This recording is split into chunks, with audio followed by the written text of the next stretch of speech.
Well, good morning, everyone. On this beautiful, bright, sunny Sunday morning, we've been blessed the last number of days with some of the weather we have seen, and hopefully you've been able to enjoy it a little bit.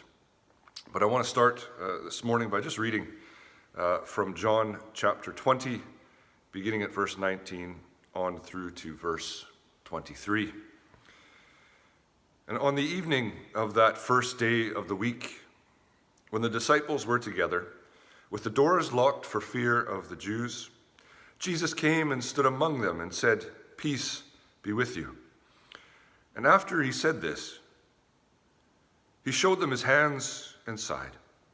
The disciples were overjoyed when they saw the Lord. And again Jesus said, "Peace be with you. As the Father has sent me, I am sending you."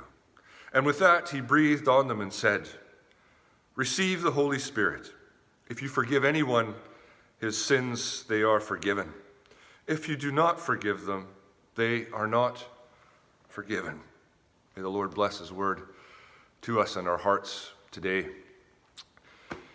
Jesus did many unexpected things. This was, of course, an expected visit to his disciples, given everything that had taken place. And we find ourselves in an unexpected time. I never thought I'd be here on a Sunday morning in an empty church. And we see that Jesus, throughout his ministry on earth, he did many, unexpected things. You know, he was expected to come, or a Messiah was expected, but they didn't expect the Messiah to be one of them, to come from the humble origins. They didn't expect Jesus to die the way that he did, nor did they expect his resurrection to take place as it did. Nor did anyone really expect him to appear to so many, for he lingered for 40 days, appearing and teaching and continuing his ministry and doing various things. And it's in these 40 days that we see all sorts of unexpected things and again, accounts that we are very familiar with. For it's in these 40 days that things like this transpire. And if you want to find, these occasions, they're the end of Matthew, Luke, and John. But we see the road to Emmaus, where he appears to two on the road as they travel. Jesus appears twice to his disciples through the locked doors, and of course this is the beginning of the encounter that I've read this morning of Thomas and the conversation that they have, and he gets labeled with doubting Thomas. But does he not echo the sentiments that we ourselves might utter? It's in this 40-day period where the Great Commission is given. As the Father has sent me, so I send you, and we see that in its greater fullness in Matthew 28.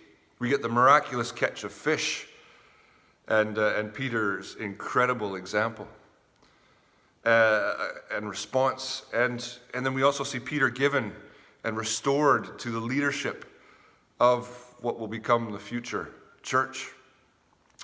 And then we are told at the end that there's so much more that took place, and if we're to be written down, books could not contain it. And so in the midst of many a challenge, Jesus does the unexpected.